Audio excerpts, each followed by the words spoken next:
if you look at some of the guys that are going through the recruiting process right now, and they had the decision between December and February, what would you have done if you were in that situation, and how do you sympathize with what they're doing? I'd probably just say just take the process slow.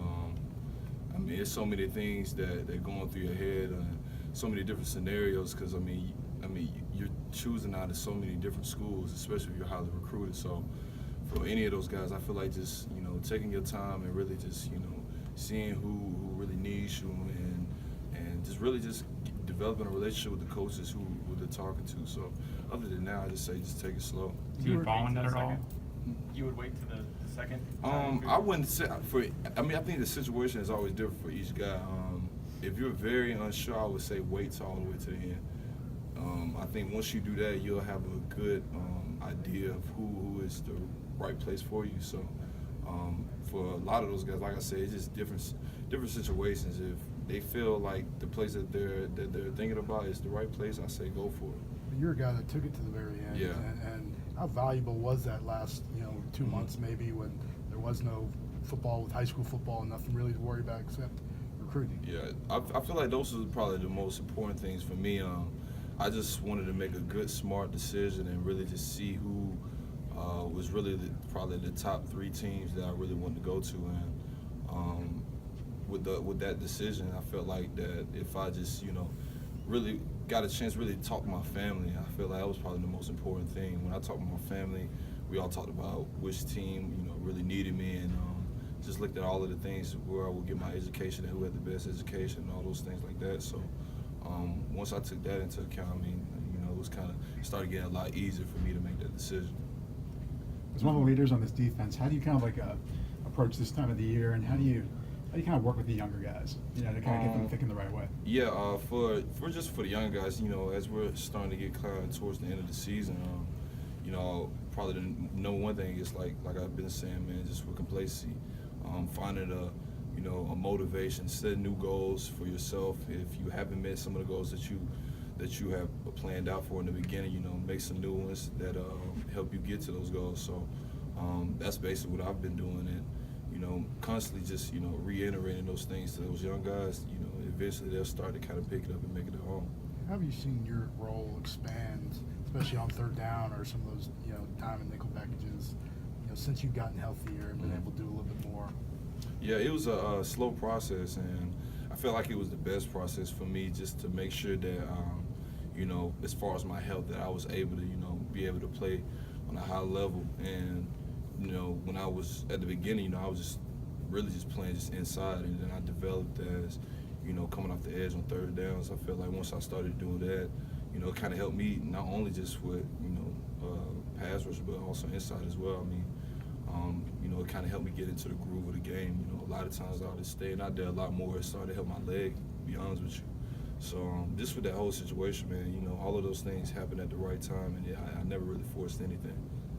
What do you see from Mac Wilson so far as he's progressed this season? Mac is really just maturing as a player. At the beginning, he was one of those guys that we really didn't know what he was really going to do as far as his position. But for right now, I mean, he's making his presence known. All of the little things that he did in practice, and getting extra film in, doing all the right things in practice. I mean, it shows up on the field.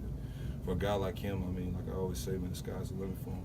Does he kind of remind you at all of you? I mean, coming in and being a versatile guy that can kind of do a little bit of it all. Yeah, absolutely. I feel like Mac can do just as much as I can. I mean, with him being able to rush off the edge, you saw that in Vanderbilt, and he did a very good job with that, and with the fact that he can also play inside and make big time plays. I mean, just with his interceptions as well. So for Mac, man, all I can just tell him, if he just continues to do all the little things that he's doing and keep his head on straight, he'll be fine. Who's more versatile, you or Minka?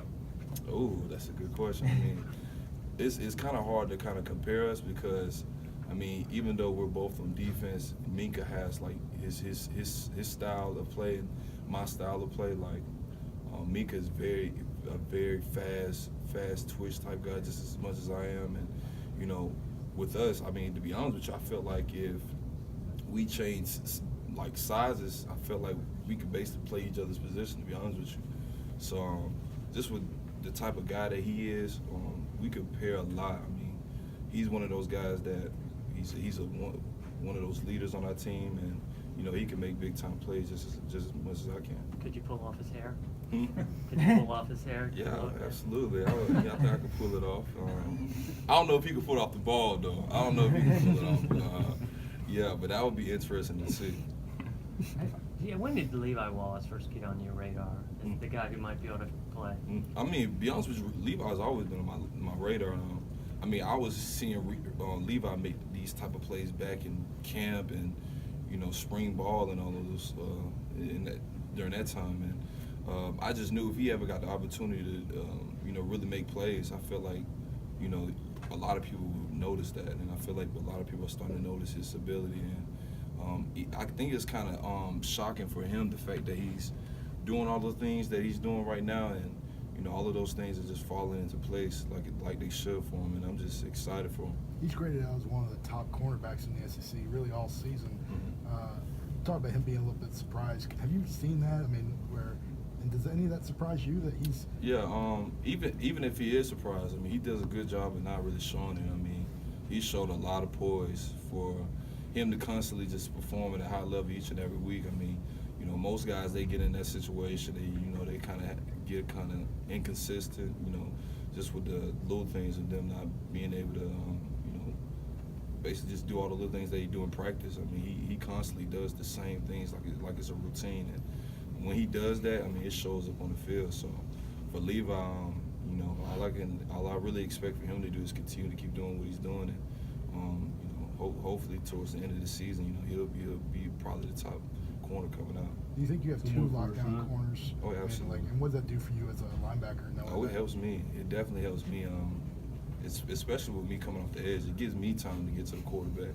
I mean, both of those things work hand in hand. If I can get to the quarterback, it helps Levi and Mika and Ron and all those guys. And like I said, man, it just works hand in hand, and it makes the whole defense better. You had Last one. you had one spin move where you beat the guy, but you missed on the quarterback. How do those plays evaluate when you watch film? Just with that, I kind of had to be honest with you. When I hurt my shoulder, I think it was right before that, a little early in the game, right when I hurt my shoulder. I kind of had to basically like learn how to just, you know, get around two guys. So I was like, well, if the running back is on my side the next time, I'm gonna spin out because I knew he was gonna try to chip me. I feel like for some reason I think teams are now starting to try to chip me a lot more. For whatever reason, but now I'm starting to really kind of learn the offenses and how they try to, you know, stop me and use chip blocks, or use tight ends, or whatever it is that they use. So, you know, just as the season goes on, man, I'm just, you know, constantly just watching those little things. Rashaan, have you noticed more skilled players in general hurdling? Yeah, I've been What seeing it. Yeah, what do you think about that? I mean, it's pretty impressive when you see it, but I mean, it can be very dangerous if you don't execute it. So, I mean, for any guy, if you get in the right position where you can make the play, I feel like make the play. I mean, but if you constantly do it, a lot of guys are now gonna start. Like I always say, they always gonna adapt to a lot of things. And when they get a chance to see you up in the air, they're gonna try to kill you. So They're gonna undercut you if you do it too much. do something crazy. So just with that, I feel like you should be pretty smart about it. But other than that, I feel like if you got it, go for it. Are they showing off, or are they just I showing? mean, either whether it's showing off or showing the athletic ability. I mean, if you can do something like that, obviously you're pretty athletic. I mean, it's pretty difficult to jump over a human being. So the fact that they can do it is pretty impressive. Thanks. Yeah. Thanks, Rashaan.